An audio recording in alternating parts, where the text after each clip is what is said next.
tindera at tumangon na lamang ako. Matapos kong ubusin ang inumi, ay agad akong pumasok sa loob ng baryo.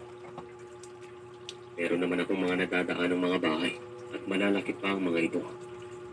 Kaya hindi ko mapigilang mabangha sapagkat mayayaman pala ang mga tao doon. Meron pang mga sasakyan sa loob ng bakuran, kaya napailing na lamang ako. Nang marating ko naman itong isang puro, ay agad akong sumigaw na nagbebenta ako ng mga palayok at walis. Pero wala namang tumawag sa akin, kaya nagpatuloy na lamang ako.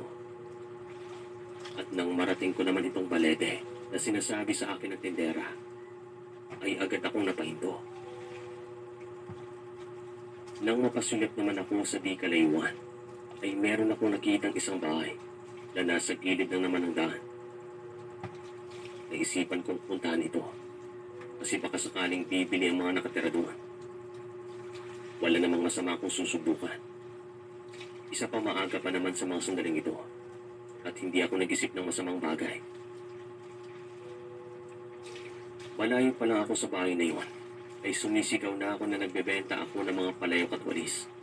Nang sa ganun ay parinig ako ng may bahay. At nang malapit na ako doon, ay nakita ko na merong lumabas. Isang ale na sa tansya ko ay nasa edad na 50 pataas sapagkat